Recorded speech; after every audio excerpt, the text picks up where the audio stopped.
Il est en train de dire qu'il a influencé un recrutement en ayant récupéré l'information par des esprits qui lui ont dit qui il fallait recruter dans cette entreprise.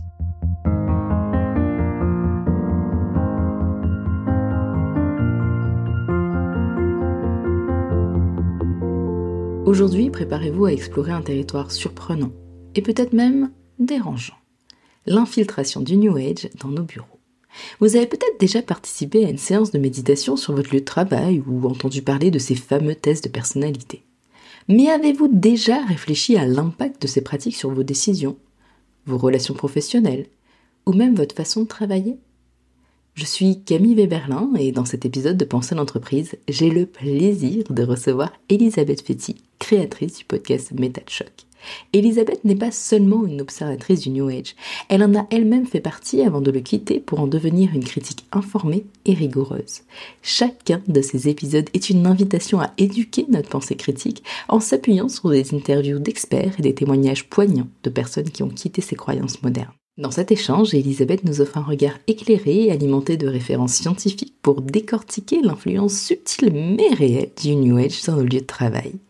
Ensemble, nous allons interroger ces pratiques, remettre en question leur impact sur nos décisions professionnelles et peut-être même bouleverser certaines certitudes. Alors que vous soyez sceptique, intrigué ou déjà adepte du développement personnel, ce que vous allez entendre pourrait bien transformer votre regard sur ces pratiques que l'on croise de plus en plus souvent en entreprise. Alors, êtes-vous prêt à remettre en question ce que vous pensiez savoir ?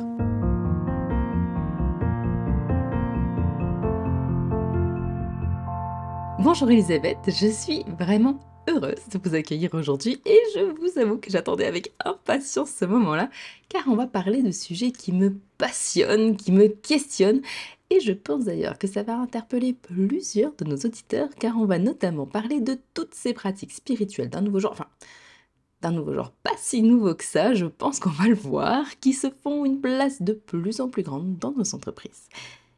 Et d'ailleurs, Elisabeth, si je vous parle d'énéagramme, de MBTI, de l'outil DISC, est-ce que vous les connaissez ? Et si oui, est-ce que vous avez fait un test pour savoir où est-ce que vous vous situez ? Alors non, j'ai jamais fait ces tests personnellement pour moi-même. Par contre, je les ai étudiés. J'ai regardé un peu d'où ils venaient et quelle était leur efficacité. C'est vrai qu'ils sont très très utilisés dans le milieu du travail, donc je m'y suis intéressée. Et je ne sais pas si je dois tout de suite dire ce que j'en pense ou ce que j'ai découvert à leur sujet. Ah ben, on peut aller avec ce que vous avez découvert et puis après on va revenir un peu plus sur sur ce que vous faites, etc. Mais j'étais curieuse déjà de savoir est-ce que vous les avez quand même fait ou pas. Non, je les ai jamais passés. Alors après le MBTI, je pense que j'ai déjà un peu sur Internet, j'ai dû déjà répondre à un questionnaire, ce qui n'a évidemment aucune valeur quand on fait ce genre de choses sur Internet, par curiosité, et j'ai vraiment aucun souvenir du résultat. Mais en fait, le problème de ces tests-là, c'est qu'ils ne sont pas étalonnés de manière scientifique. Ils ont souvent aussi des origines qui sont douteuses, c'est-à-dire que ils n'ont pas d'origine scientifique, justement, ils sont plutôt issus d'intuition, on va dire, d'idées de la part de certaines personnes, et qui ensuite, quand elles sont vérifiées, quand on va voir si ces résultats sont utiles pour évaluer une personnalité ou des compétences, etc., ben, on s'aperçoit que malheureusement, malgré le fait qu'ils soient très répandus dans le milieu de l'entreprise et ailleurs, d'ailleurs, dans le développement personnel, ben, ils n'ont pas de valeur. Donc, que ce soit les couleurs du disque, que ce soit l'anéagramme, que ce soit le MBTI, en fait, on s'aperçoit, on pourra peut-être rentrer un peu plus dans les détails, mais que les recherches qui ont été faites là-dessus montrent que les résultats ne sont pas au rendez-vous. Ouais, au risque de surprendre ceux qui nous écoutent, hein, les tests de personnalité sont pseudo-scientifiques, en tout cas ceux qu'on vient de citer là. Il y en a aussi plein d'autres.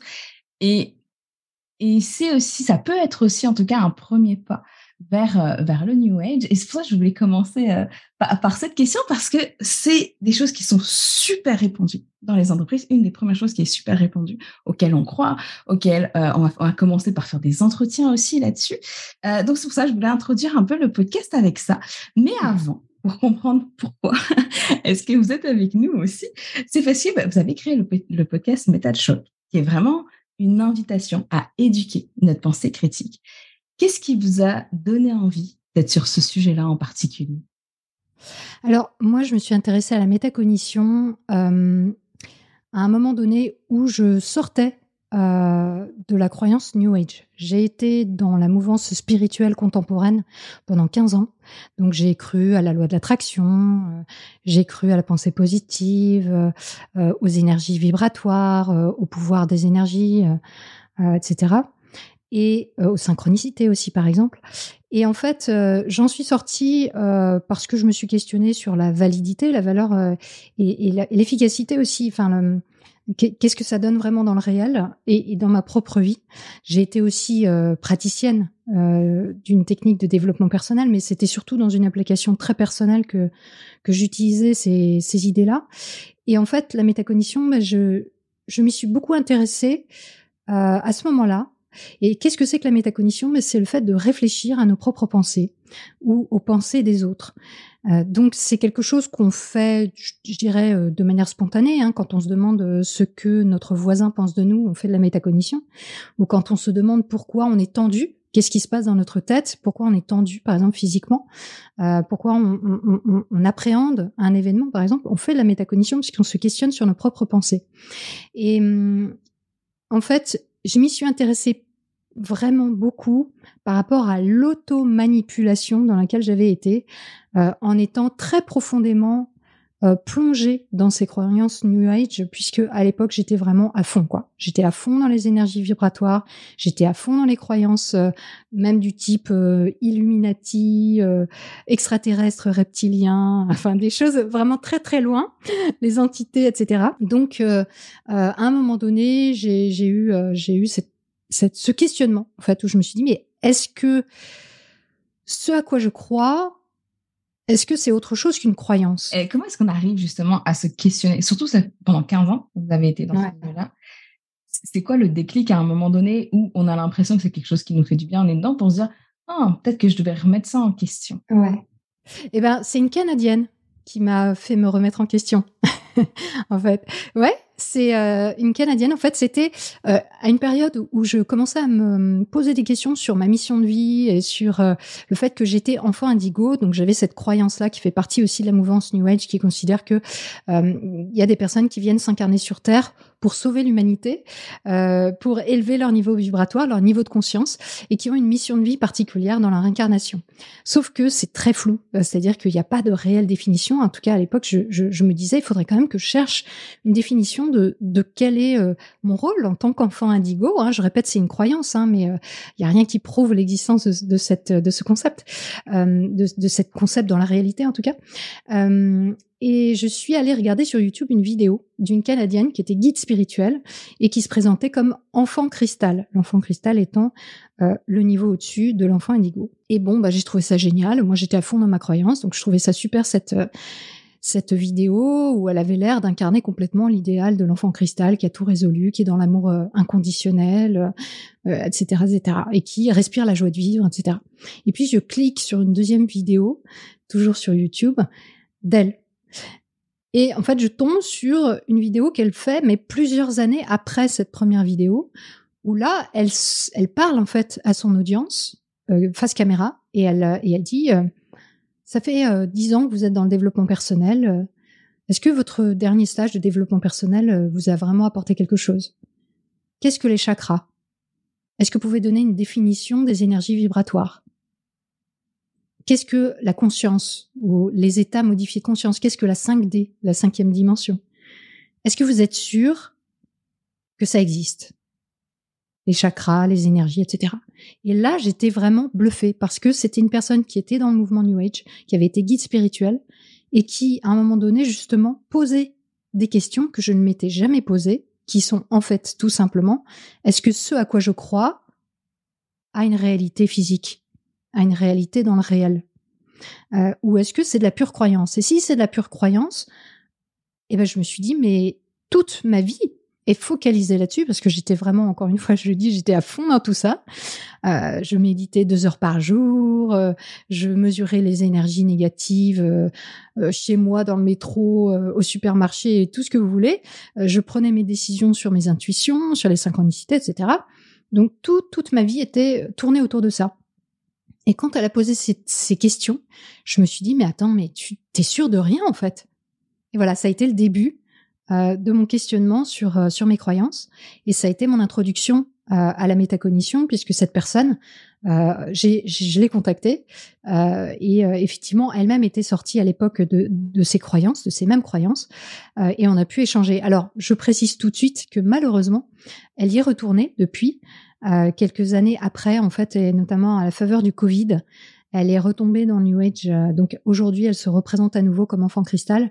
En fait, elle a été entraînée à nouveau là-dedans par les idées de QAnon, anti-vax, complotiste, etc. Donc voilà, ça s'est terminé comme ça pour cette histoire-là, ce qui est assez triste, parce que d'autant plus que moi j'avais tissé des relations amicales assez fortes avec elle. En fait, on se connaissait très bien, on se voyait beaucoup, et voilà. Donc aujourd'hui, on est séparés par cette croyance. Et on avait effectivement commencé le tournage d'un film documentaire ensemble, et qui a été donc interrompu à cause de ça. Voilà. C'est quoi le premier pas justement pour rentrer dans ces croyances-là? Parce que on va parler notamment plus du monde de l'entreprise qui, étonnamment, ça peut être un des premiers pas après pour rentrer dans ces mouvements. Le vôtre, ça a été lequel? Alors moi, je suis entrée dans le New Age, dans la spiritualité, par le développement personnel. Je suis en fait entrée par des stages de développement personnel parce que je voulais mieux me connaître, parce que je voulais comprendre les autres. J'avais été très influencée par la religion catholique puis protestante à laquelle je m'étais convertie dans mes plus jeunes années, adolescente et jeune adulte. Et j'avais également été suivie par des psys. Donc j'avais déjà exploré les aspects de spiritualité et de psychologie, mais je n'avais pas été satisfaite. J'étais frustrée en fait, et je cherchais d'autres choses. Et à l'époque, j'ai rencontré une femme avec qui j'ai vécu pendant 13 ans, qui elle était déjà dans ces idées-là et qui m'a dit, mais viens, on va faire, je vais t'introduire à ces stages de développement personnel. Et c'est comme ça, de fil en aiguille, que je suis entrée dans ces croyances-là. L'idée phare du développement personnel que moi j'ai suivi, parce qu'après il y a plein d'applications différentes, hein, il y a énormément de possibilités et de variantes et de types de pratiques.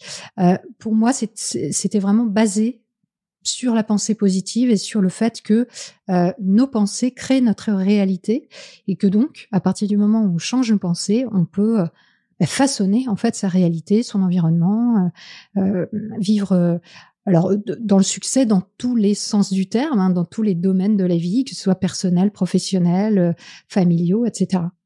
Après, il y a plein d'autres manières d'y rentrer, hein. On peut y entrer par l'écologie, on peut y entrer par l'alimentation, on peut y entrer par le yoga, le bien-être, la méditation. Il y a plein de manières d'entrer dans ces croyances-là. En fait, elles sont très présentes dans notre environnement. En fait, elles sont maintenant très infusées dans beaucoup de domaines qui finalement véhiculent ces idées-là maintenant. Et c'est ça qui est fou, c'est que c'est vraiment partout. On peut y rentrer par n'importe quelle porte. C'est vraiment y compris dans le travail, effectivement. Exactement, et y compris dans le travail. Et juste avant qu'on aille plus loin et qu'on se focalise plus sur le travail, est-ce que, en quelques minutes, vous pourriez nous donner une définition de ce que c'est le New Age, de c'est quoi ces pratiques New Age-là? Et puis comme ça, on a un peu quand même les bases, et ensuite on y va dans le monde du travail réellement. D'accord. Alors, le New Age, c'est un courant de pensée qui est né à la fin du 19e siècle aux États-Unis, donc il n'a rien de récent, hein, ça fait plus de 100 ans, ça fait presque 150 ans qu'il existe, et il a plusieurs ramifications, plusieurs on va dire grandes familles de pensée, comme la théosophie, l'anthroposophie, les socoupistes. Enfin, il y a plein de branches différentes, mais globalement, ce qui réunit l'ensemble de ces idées et de ces pratiques, parce qu'il y a énormément de pratiques et de techniques thérapeutiques, etc., c'est la croyance aux énergies vibratoires, au fait que nos pensées créent notre réalité, au fait que on vit dans un cycle de réincarnation, que on peut exprimer dans son incarnation présente son plein potentiel divin, puisque nous sommes une parcelle de Dieu, et que donc nous pouvons atteindre l'éveil de notre vivant. Voilà, donc c'est quelque chose qui est absolument, comme je disais, qui a des racines, qui est né aux États-Unis, mais qui s'est aussi énormément développé en Europe. et qui est maintenant présent partout, y compris en Inde ou dans des pays dont on pourrait se dire ah ben non, ils ont une culture traditionnelle, authentique, etc. Non, ils sont même en Inde et ailleurs, ils sont complètement imbibés aussi de New Age. C'est quelque chose qui a conquis le monde et qui est une sorte de buffet à volonté de plein de pratiques. Alors, je peux pas les énumérer toutes, mais je disais tout à l'heure, le yoga, par exemple, est extrêmement imprégné du New Age.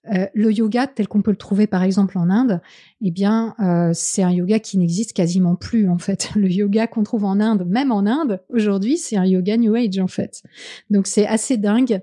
Le yoga, historiquement, c'est quelque chose qui existe depuis des siècles et des siècles en Inde et qui avait plein de courants différents, 8 déjà, et qui visait par l'ascétisme à atteindre l'éveil et à transcender son existence physique.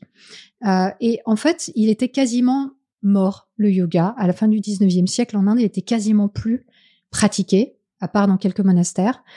Et en fait, ce qui s'est passé, c'est que la fondatrice de la Société théosophique, qui est vraiment, on va dire, la fondatrice, on peut dire, historique du New Age, était très orientaliste. C'est elle qui a amené en Europe toutes les idées orientales autour du bouddhisme et de l'hindouisme. Donc, si c'est à la mode aujourd'hui, c'est par elle que c'est arrivé. Et en fait, elle a eu l'idée de promouvoir cet orientalisme. Et puis, de fil en aiguille, dans les années hippies, donc dans les années 70, il y a eu, dans des grands festivals hippies, à un moment donné, on a invité notamment un grand yogi qui est venu aux États-Unis pour promouvoir le yoga. Et c'est à partir de là que le yoga est rené. Il est né à nouveau. Et en fait, il s'est réimporté en Inde par ce biais-là, par le succès qu'il a eu aux États-Unis, par le succès qu'il a eu en Europe. Il est retourné en Inde, il est redevenu à la mode. Et donc, c'est ce yoga-là très empreint des notions New Age qu'on retrouve maintenant partout. Voilà, donc c'est une histoire assez dingue. Ouais, et puis ce que je trouve fou aussi dans ce que vous dites là, et par rapport au New Age, comme quoi ça vient du fait aussi qu'on est des parcelles de Dieu et de se dire que ça se retrouve partout. Et on ne se dirait pas que cette spiritualité-là peut se retrouver en entreprise. Si là, certaines personnes nous écoutent et qui font, par exemple, je sais pas moi, de la méditation ou du yoga en entreprise, qui invitent toutes ces choses-là, vont se dire non, mais c'est pas ça qu'on amène. Et pourtant, c'est une partie de ça qu'on amène. Oui. Est-ce que c'est quelque chose qui est vraiment caché, que les personnes ne le savent pas et c'est pour ça que c'est autant répandu? Qu'est-ce qui fait que c'est aussi... En plus, c'est mondial. Pourquoi on est là aujourd'hui? Je dirais pas que c'est caché. Il y a des branches du New Age qui sont très occultistes, comme par exemple l'anthroposophie, qui est, pour ceux qui ne connaissent pas, c'est un mouvement qui a été créé par Rudolf Steiner, qui est une émanation, une dissidence de la société théosophique dont je parlais tout à l'heure. Et qui, elle, est très occulte. Donc, ça veut dire qu'elle va cacher ses intentions et pénétrer notamment au travers des écoles Steiner, de l'agriculture biodynamique, etc., de manière cachée. D'ailleurs, je vous invite, ceux qui nous écoutent, excusez-moi Isabelle, vous avez fait plusieurs épisodes de podcast là-dessus, sur ce sujet-là, avec Grégoire Perra notamment. Oui. Super intéressant, que j'invite les personnes qui nous écoutent là à aller écouter. Voilà, je voulais juste faire une petite parenthèse là-dessus parce que je trouve que c'est important. C'était vraiment un de mes épisodes préférés, enfin de série en tout cas d'épisodes préférés. Mm-hmm. Voilà, je vous laisse continuer. Oui. Cette série de podcasts s'appelle Une vie en anthroposophie. Voilà. Et bon, alors l'anthroposophie, c'est vraiment une branche assez particulière du New Age, qui est née elle aussi il y a pas mal de temps. Il y a plus de 100 ans puisqu'elle est née en 1913. Par Rudolf Steiner. Mais quoi qu'il en soit, je crois que pourquoi est-ce que le New Age aujourd'hui est très très prégnant un peu partout, c'est que ça vient répondre en fait à des attentes, tout simplement. Ça correspond à quelque chose qui nous parle. Je crois que on a ce côté retour à la nature de soi-même aussi. À sa propre nature personnelle, l'impression que on va pouvoir sortir du dogmatisme religieux et aller vers une spiritualité plus authentique, plus personnelle, avec une opposition au capitalisme, au matérialisme. Et puis, il y a, je pense, par rapport au milieu du travail, une pression sociale qui est tellement forte, une pression à l'efficacité, une pression dans les horaires, dans la tension, dans les tâches qu'on nous demande, qui peuvent quelquefois ne pas être très intéressantes et très stressantes aussi, qui peuvent être très stressantes. On va retrouver ça aussi dans le milieu du travail parce que ça semble répondre à des besoins, ça semble répondre à des aspirations en fait contemporaines. Et en même temps, ça a eu le temps d'infuser, puisque ça fait 150 ans que ça existe. Il y a eu les hippies qui sont passés avant aussi. Et finalement, c'est passé dans le langage courant, toutes ces notions-là. Quand on parle d'énergie, quelque part, les gens se disent, c'est pas bien grave, quoi. C'est pas. Moi, je peux dire, oui, tout est énergie, ça veut pas dire que je suis dans la spiritualité. C'est prouvé scientifiquement. Voilà, on peut toujours essayer de raccrocher les wagons avec des choses qu'on connaît déjà dans notre culture. Ça répond aussi, malgré tout, malgré le fait qu'on souvent on met à distance notre rapport à la religion. Malgré tout, le New Age, il parle aussi des anges, il parle aussi quelquefois du Christ. Ça dépend des versions, mais on va pouvoir aussi, même si on met à l'écart, même si on met à distance la religion, retrouver des mots de vocabulaire, des notions qui nous sont familières. Et ça, c'est important, en fait. Quand on adopte une croyance, c'est important qu'elle nous parle, évidemment, au départ. Ça peut pas être quelque chose qui nous soit totalement étranger. Donc, il y a des choses, le New Age, en fait, c'est un peu, le New Age, c'est un mouvement syncrétique. Ça veut dire que le syncrétisme, c'est le fait de rassembler tout un tas de croyances diverses et variées dans un même mouvement, dans une même réflexion et dans des pratiques qui vont justement allier tout ça. Donc, dans New Age, on va pouvoir retrouver un appel aux anges, on va pouvoir retrouver aussi un appel à la science, et malheureusement, en manipulant les résultats de la science pour prétendre que la science prouverait des notions qui, en réalité, ne sont que de l'ordre de la croyance. Oui, et encore là-dessus, parce que quand après on va exposer à des personnes, justement, il y a eu d'autres études scientifiques qui ont été faites, si ça va pas dans leur sens, ils vont dire, oui, non, mais celle-là, elle est pas bonne, ou des choses comme ça. Je trouve qu'on manipule pas mal la science aussi dans ces pratiques-là. Et surtout en même temps, c'est difficile, puis c'est de comprendre comment fonctionne la science, parce qu'une étude scientifique, c'est pas non plus la vérité, ce que les personnes ne savent pas non plus forcément, ni comment fonctionne une méta-analyse, ni comment les lire, toutes ces études scientifiques. Et c'est là aussi, je pense, qu'est le problème, parce que on va parler tout à l'heure un peu plus de méditation dans les entreprises, justement, où quand moi, de mon côté, j'interviens, me dire, mais oui, mais la méditation, ça t'aide à être plus performant, t'es mieux dans ton corps, ça réduit le stress, bref, toutes les choses qu'on peut imaginer, ça fait tout, la méditation pleine conscience pour plusieurs personnes. Puis on va me sortir différentes études scientifiques sans savoir si des études randomisées ou pas, comment est-ce qu'elles ont été montées, par qui, de quelle façon.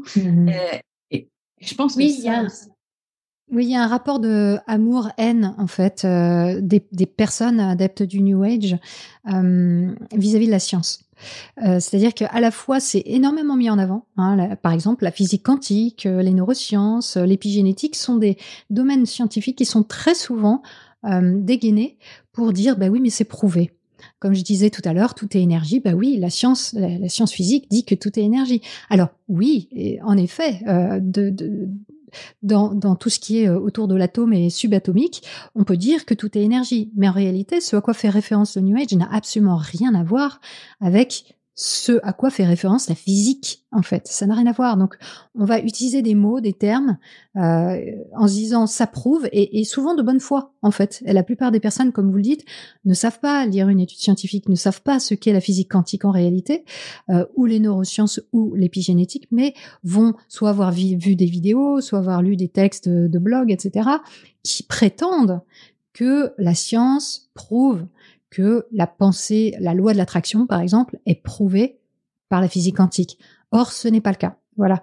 Et il y a toujours eu historiquement, et là-dessus j'avais fait une émission d'ailleurs, sur l'histoire justement de l'ésotérisme New Age depuis sa création jusqu'à aujourd'hui, comment les choses ont évolué. Et dès le départ, en fait, les personnes se prévalaient mettaient en avant des connaissances scientifiques. Alors à l'époque, c'était pas la physique quantique, c'était plus les ondes, parce qu'il y avait la création de l'ampoule électrique, les ondes radio, etc. Donc à l'époque, c'était avec ces arguments-là qu'on parlait de la loi d'attraction, de la pensée positive, et qu'on la justifiait. Aujourd'hui, les choses ont évolué. On parle de physique quantique, de neurosciences et d'épigénétique, parce que ce sont les sciences actuelles. Et c'est intéressant de voir que tout au long de l'histoire du New Age, on retrouve toujours ça. Et comme vous le dites, lorsqu'on dit, en fait, la physique quantique ne parle pas de ça, ah oui, mais attends, il y a tel mec qui a parlé de ça, et il a bien dit que si, la physique quantique prouve la loi d'attraction. Et bon, ben voilà, quand on n'y connaît rien, quand c'est pas son domaine de compétence, et ce sont des domaines scientifiques quand même très très pointus, très très complexes à comprendre, on peut vite se laisser embobiner. Pour préparer le podcast, là, du moment qu'on partage ensemble, j'ai fait une sélection de pas mal de pratiques qu'on retrouve dans les entreprises. Et je voulais commencer par une qui m'a le plus étonnée. Parce que oui, on a parlé tout à l'heure des tests MBTI, des tests de personnalité, on a parlé de la méditation un peu, on a parlé un peu de yoga. Donc tout ça, on sait que ça existe, mais une pratique, je pense qu'on sait moins, qui commence à devenir de plus en plus dans nos entreprises, c'est le chamanisme. Et ça m'a véritablement étonnée. Parce que on pourrait se dire, bon, bah, la méditation, ok, on comprend, c'est un peu plus accepté, mais le chamanisme, aussi excellent soit-il, c'est une véritable demande d'avoir des chamans dans nos entreprises. Et pour ceux qui nous écoutent et qui se demandent pourquoi, bah, j'ai fait quelques petites recherches de ce qui ressortait le plus souvent. Pourquoi est-ce que on demande ces chamans en entreprise? Et dans ce que j'ai lu, en fait, les personnes disaient que que l'ésotérisme, que la spiritualité, ça peut aider les managers à faire face à la crise. D'autres personnes vont parler que la sagesse des peuples premiers, puis là je vais lire sur cet article-là, hein, la sagesse des peuples premiers, la sagesse des chamans peut apporter beaucoup aux entreprises. Vous, de votre côté, comment est-ce que vous voyez ça? Bah, déjà, ça, c'est effectivement très New Age, hein, parce que ça, il faut le préciser, parce qu'on peut se dire, mais le chamanisme, c'est historique, c'est des sagesses anciennes, ce sont les peuples premiers, etc., etc. Alors oui, effectivement, le chamanisme a une histoire qui est totalement indépendante du New Age au départ, mais en fait, le New Age a récupéré, depuis les années 60 à peu près, un certain nombre de notions du chamanisme, et on appelle ça en réalité plutôt, d'un point de vue scientifique, on appelle ça aujourd'hui du néo-chamanisme. Hein. Donc, ce qu'on voit en entreprise, c'est du néo-chamanisme, c'est pas du chamanisme. Donc ça, il faut le préciser, et c'est en ça que c'est effectivement New Age, parce que on va retrouver toujours les mêmes histoires avec le New Age, qui est de dire, ok, on s'intéresse à la science, comme on le disait, mais on s'intéresse aussi aux sagesses ancestrales, et on va faire se réunir les deux. Et donc, on va se rendre compte, et maintenant on se rend compte, voilà, parce qu'on est dans un changement de paradigme, que les sciences sont en train de prouver ce que les sagesses anciennes savent depuis tellement longtemps. Et donc, c'est ça aussi qui fait que le chamanisme, le néo-chamanisme, peut attirer en entreprise, parce qu'il y a cette idée-là qui commence aussi à infuser, qui est de dire, bah, finalement, les sagesses anciennes, elles ont des choses à nous apprendre. Alors, il y a un espèce de, je pense, hein, d'effet aussi du « c'était mieux avant hein, », parce qu'il y a encore une fois cette lassitude de l'hyper-performance et de l'aliénation au travail, etc., et dans la vie en général avec le capitalisme, qui fait que on se dit, bah, les gens avant, ils vivaient mieux que nous. Ils étaient proches de la nature, ils étaient en communion avec la nature, et pourquoi ne pas profiter de ces connaissances et les faire entrer dans l'entreprise pour mieux vivre? Parce que je pense qu'il y a cette notion de bien-être en réalité qui est de plus en plus présente, de qualité de vie au travail, qui est de plus en plus présente dans les entreprises, mais ça va aussi au-delà. C'est-à-dire qu'on va aussi vouloir introduire de la spiritualité en étant conscient de le faire, en se disant oui, on veut mettre de la spiritualité dans le travail. Alors moi, personnellement, mon avis, c'est que les croyances religieuses ou spirituelles ne devraient pas intégrer l'entreprise. Et je pense que, en général, on verrait pas d'un super œil que une personne très catholique, par exemple, ou très protestante, demande à ses employés de suivre des stages en lien avec ça, ou des cérémonies religieuses.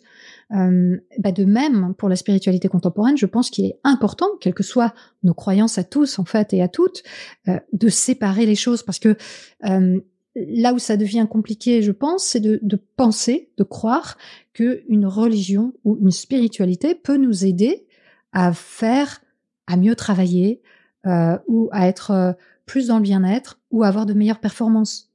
Ce sont des choses qui, je veux dire, d'un côté, on a des choses très matérielles, hein, qui se quantifient, et puis, y compris le bien-être, hein, d'ailleurs, je veux dire, on peut quantifier le bien-être d'une personne, hein, ça s'étudie scientifiquement. En revanche, l'éveil spirituel, non, en fait, c'est pas quelque chose que la science peut évaluer. Donc, on est en train de rassembler deux choses qui, à mon avis, entrent en conflit, en réalité, et peuvent vraiment créer des problèmes. Après, l'attrait qu'on peut voir aujourd'hui, il peut s'expliquer en entreprise par le fait que on est toujours en quête, enfin, je sais pas si vous l'avez remarqué, mais on est toujours en quête du nouveau truc, de la nouvelle technique, soit du nouveau mot de vocabulaire qui fait bien, soit de la nouvelle pratique qui va tout changer dans l'entreprise et qui va nous permettre de révolutionner les choses ou d'avoir de bien meilleurs résultats et de suivre telle personne charismatique qui nous apporte des solutions clés en main.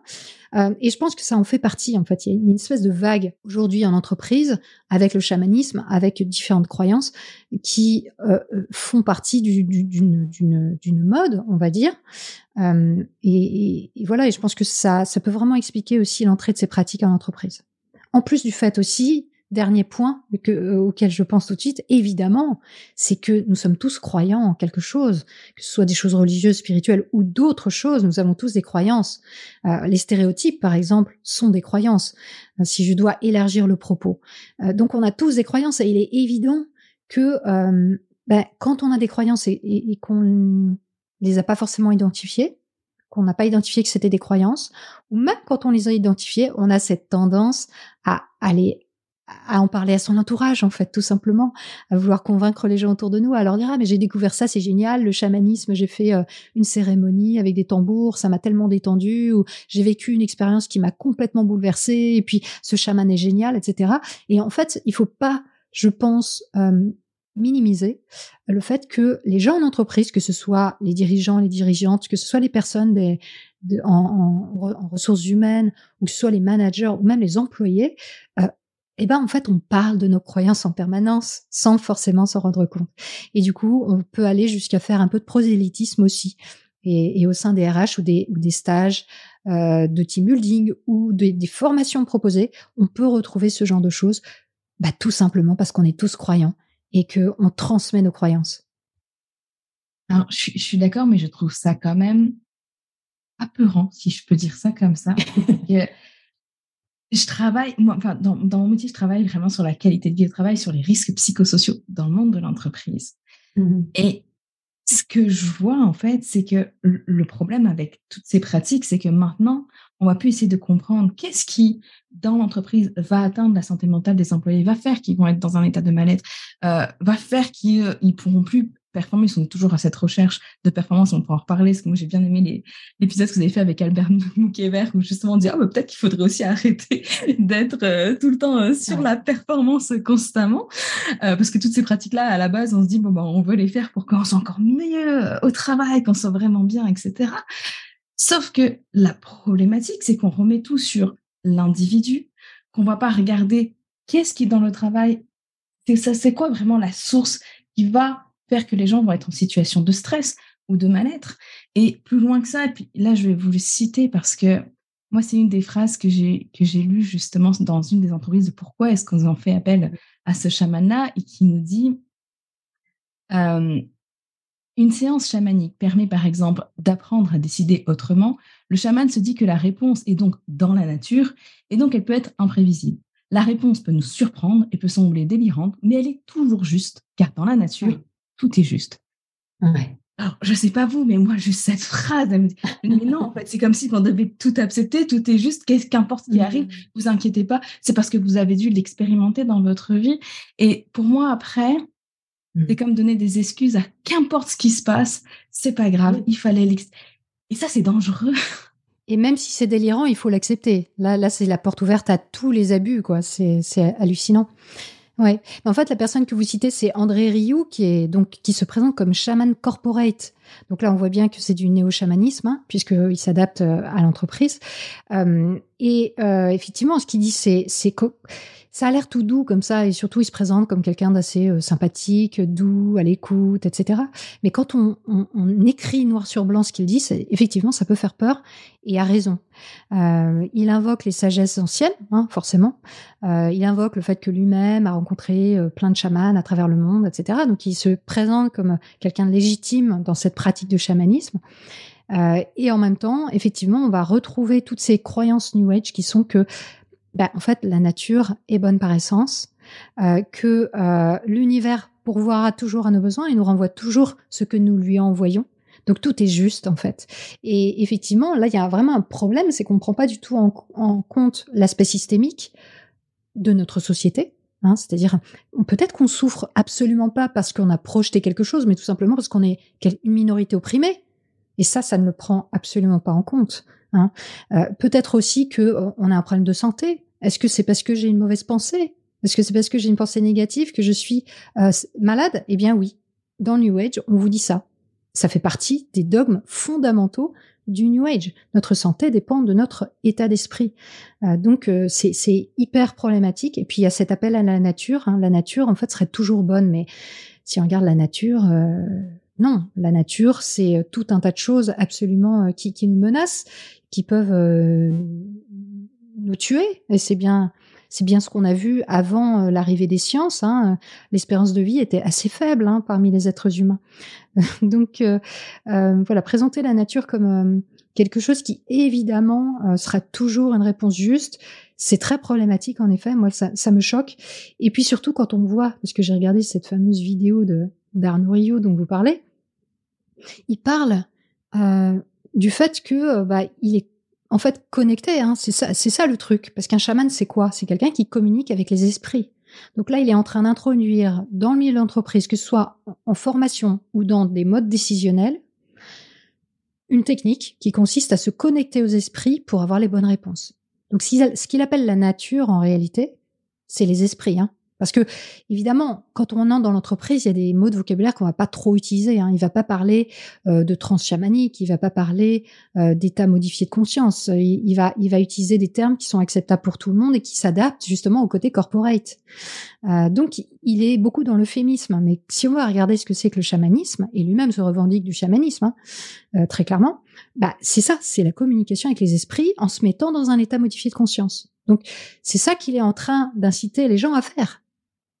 Donc, soit à l'écouter lui, parce que lui, il sait, parce qu'il a les connaissances avec un grand C ancestrales, soit il va dire aux gens, suivez votre intuition. Sauf que notre intuition, elle est bourrée de stéréotypes, elle est bourrée de biais cognitifs et d'idées préconçues. Est-ce que c'est comme ça qu'on doit diriger une entreprise? Est-ce que c'est comme ça qu'on doit prendre des décisions pour ses salariés? Et justement, avec ce que vous dites là, il y a autre chose qui est ressorti de cette vidéo où il nous dit: j'ai travaillé avec un codir pour le recrutement d'un ou d'une directrice financière, et plutôt que d'analyser de façon pragmatique, on a fonctionné uniquement par image. Et ce qui est apparu, c'est que la future directrice financière, parce que c'était une femme qui apparaissait, on a identifié son prénom, on a identifié son âge et sa ville de naissance. Et c'est les seuls indicatifs qu'on avait pour recruter la personne, parce que ce sont les informations qui sont venues. Et quand le recrutement a eu lieu, le cabinet de recrutement a suivi un process naturel.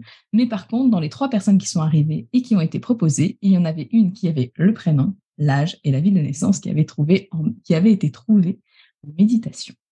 Là, c'est clair, il a fait sa prédiction à partir d'une méditation et d'un état modifié de conscience. Donc, ce sont les esprits, il le dit pas comme ça, mais voilà, c'est ça, qui lui ont indiqué qui recruter. Voilà.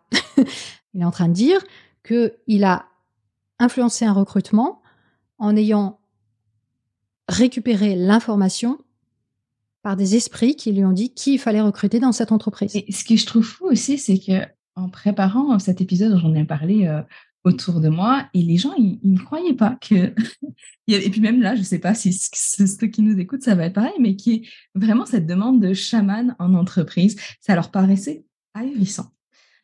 Et pourtant, c'est bien là, cette demande est de plus en plus présente. Mais par contre, quand je pousse un peu plus, je leur dis, OK, mais imaginons, à un moment donné, on propose ça, ou ta RH dit, tiens, on va avoir une séance chamanique tous ensemble. Et puis là, j'ai fait un peu pareil. J'ai utilisé juste les mots qu'on a l'habitude d'entendre. Par exemple, ça va te mettre dans une bonne énergie, ça va être mieux. Est-ce que là, tu l'accepterais? Et la majorité des réponses est oui. Oui, ça peut me faire du bien, pourquoi pas, ça fait pas de mal. Ouais. Alors, déjà, par exemple, par rapport à Arnaud Rioux, c'est quand même une figure de proue de la spiritualité contemporaine, New Age, francophone. Donc, c'est pas n'importe qui. Ça veut dire que c'est quelqu'un qui va endoctriner, en réalité. Et c'est ça, je pense, le risque aussi en entreprise. C'est qu'on se dit, ça peut pas faire de mal, mais on est en train de dire, en gros, on va vous faire une cérémonie religieuse, c'est quelque part pas plus ni moins que ça. Et on va vous proposer d'y participer et on va vous proposer de prendre des décisions sur cette base-là. On est juste en train d'instiller une spiritualité à des gens qui n'ont rien demandé, qui ont demandé du bien-être peut-être, qui ont demandé peut-être du divertissement ou peut-être de la cohésion de groupe, mais ils n'ont pas forcément demandé de rentrer dans une spiritualité. Et en réalité, on pourrait dire, les gens sont libres d'adhérer ou pas à la sortie du stage et de voir ce qu'ils en ont retiré. Mais en fait, quand on a ce type d'expérience avec une séance chamanique, même light, on se retrouve dans un cadre hors du commun, dans un cadre qu'on n'a pas l'habitude d'avoir, et encore moins en entreprise. Et donc, il y a très forte chance que chacun, dans le groupe de ce stage, puisse faire l'expérience de quelque chose qu'il n'a pas l'habitude de vivre, tout simplement. Il va avoir une réalisation, il va avoir un sentiment, il va avoir une sensation physique qu'il n'a pas l'habitude de ressentir. Et assez naturellement, la personne va se dire « Ah bah ouais, il y a quand même quelque chose là. Il s'est passé quelque chose. » Et c'est ça le risque en fait, c'est qu'on est en train d'introduire des croyances dans le milieu de l'entreprise, qu'on est en fait, et c'est le terme, en train d'endoctriner des gens. Alors si les gens veulent aller à l'église, si les gens veulent poser une bougie et faire des incantations aux esprits, ils peuvent le faire chez eux. Il n'y a pas de souci, ou faire des stages s'ils ont envie de les faire. Mais je trouve que là, il y a vraiment un côté très problématique que souvent on n'entrevoit pas en faisant entrer ce type de croyances en entreprise. Ça, je pense que c'est vraiment problématique. Parce qu'encore une fois, on se met dans des situations qui sont hors du commun. Et donc, il y a d'énormes probabilités qu'on vive des choses hors du commun. On va s'abandonner, on va partager des choses, on va avoir cette cohésion de groupe, cette fameuse cohésion de groupe qu'on recherche et qui est forte en émotions souvent parce qu'on fait des activités un peu extrêmes, sportives ou autres. Là, ça va être des choses spirituelles. Et voilà, si on a Arnaud Rioux ou un autre formateur qui nous dit je vais faire du tambour ou je vais me mettre en méditation et je vais vous donner des informations, et que ces informations tombent juste, parce que ça peut arriver, mais on va tout de suite y mettre une interprétation. Et l'interprétation, ça va être cette information-là qui nous semble juste, on va oublier tout le reste aussi. Voilà, il y a aussi ce filtre-là, parce qu'on a envie d'y croire. C'est comme quand on va voir une personne qui nous tire les tarots, on va beaucoup plus facilement, et ça a été très très étudié, retenir les choses qui ont été bien vues que les choses qui étaient fausses. En fait, les choses qui étaient fausses, on les oublie et on s'accroche au truc. Ah, mais c'est dingue, elle a vu que je partais en vacances en Italie la semaine prochaine, ou elle a vu que ma mère était morte dans un accident de voiture. Mais par contre, toutes les autres choses qu'elle aura pu dire sur d'autres sujets, on va les oublier, parce que ce qui nous marque, c'est la chose extraordinaire. Mais bon, il y a plein de choses qui font qu'on peut se retrouver dans un discours. On peut les aborder si vous voulez. Il y a différents aspects qui peuvent faire qu'on se retrouve dans un discours qui pourtant peut être juste par chance, ou juste parce que il peut concerner plein de personnes en réalité. Par exemple, une personne de 50 ans à qui on dit quand votre mère est morte, elle a pensé à vous, ou je ne sais quoi. Bon, c'est un exemple bateau, mais je veux dire, une personne de 50 ans, il y a plus de chances que sa mère soit morte qu'une jeune fille de 20 ans.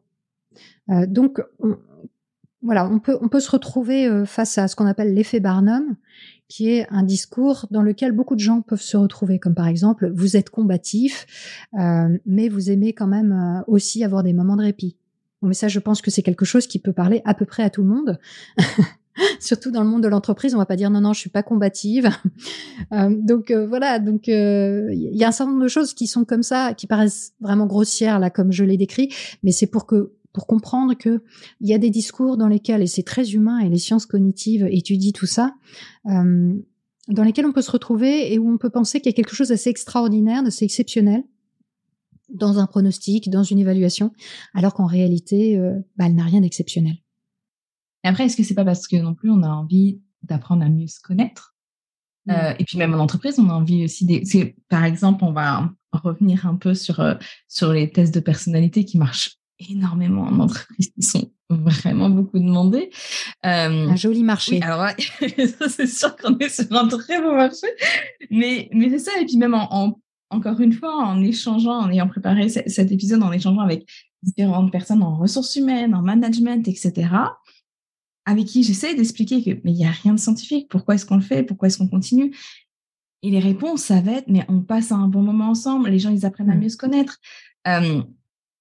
Ça fait cher le bon moment, hein, je trouve. Ça fait cher, oui, non, c'est sûr. Quand même. Enfin, je sais pas quel est le coût d'un test MBTI en entreprise, mais je crois que c'est assez conséquent. C'est vraiment conséquent. J'ai plus le coup, mais je pourrais le mettre dans les notes de l'épisode. Ce que j'avais, il y a différents. En fait, c'est vraiment, on peut, il y a vraiment comme toute une palette de coûts qui est très large à ce qu'on peut trouver sur Internet, qui est complètement gratuit, à tout ce qui est proposé en entreprise, où là, ça va être vraiment. Il y avait, nous, on en avait fait. C'est plusieurs milliers d'euros. L'ancienne entreprise où j'étais, où on était, si je dis pas de bêtises, on était aux alentours de 1500 à 1800 le test par personne. Mais vous voyez, c'est absolument dingue. C'est-à-dire, là, on parle de tests qui n'ont pas prouvé d'efficacité et on dit oui, mais ça va nous permettre de passer un bon moment. Mais 1800 euros ou 1500 euros par personne, je pense qu'il y a d'autres choses dans lesquelles on peut investir pour passer un bon moment ou pour résoudre des problèmes dans l'entreprise, quoi.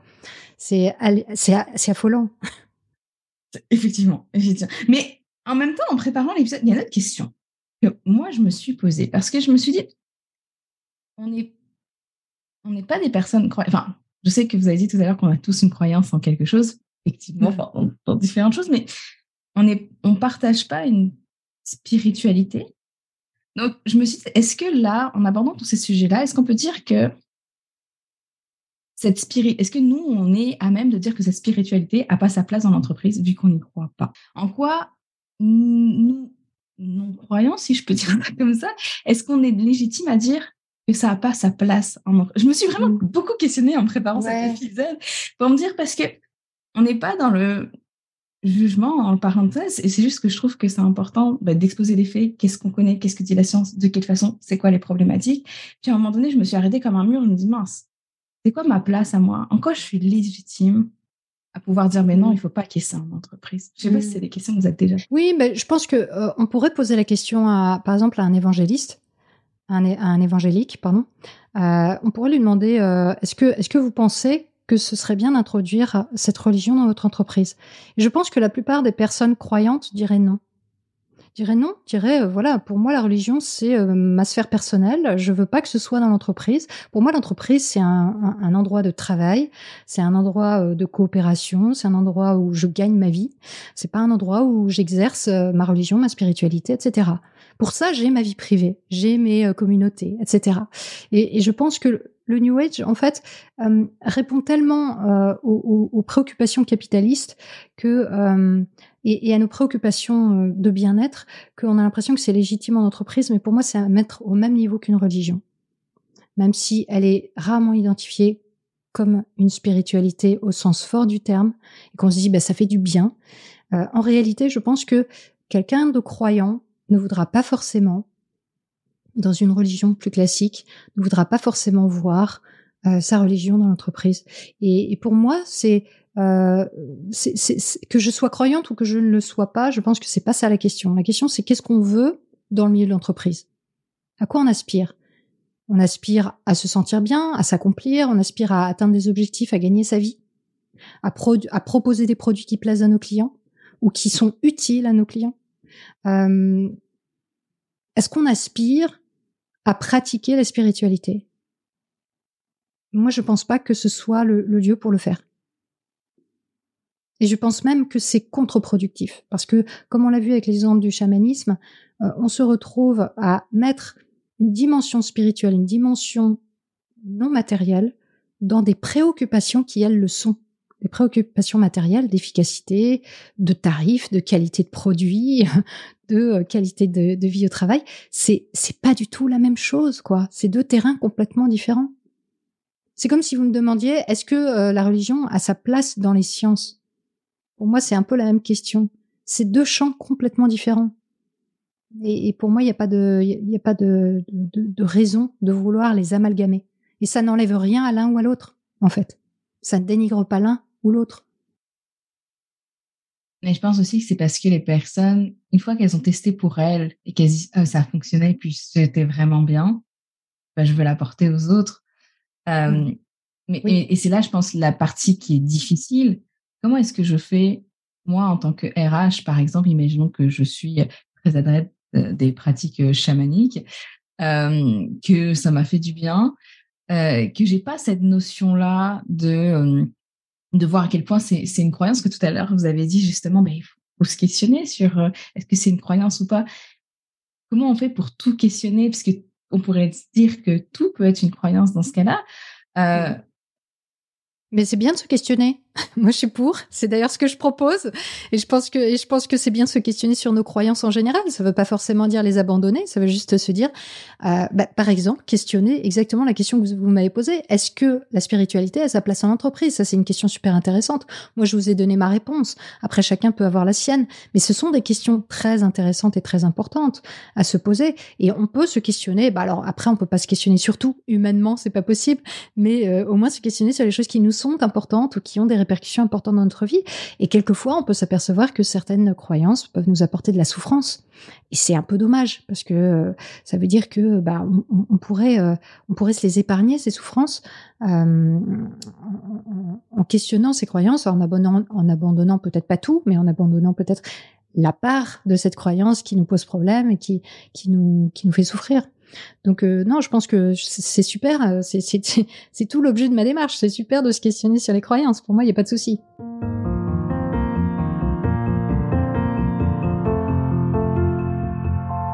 Voilà, on termine ici notre première plongée dans l'univers du New Age au travail. J'espère que notre échange avec Elisabeth Fettig vous a permis de mieux comprendre les rouages de ces pratiques, parfois séduisantes, parfois déroutantes. Mais attendez, ce n'est que le début.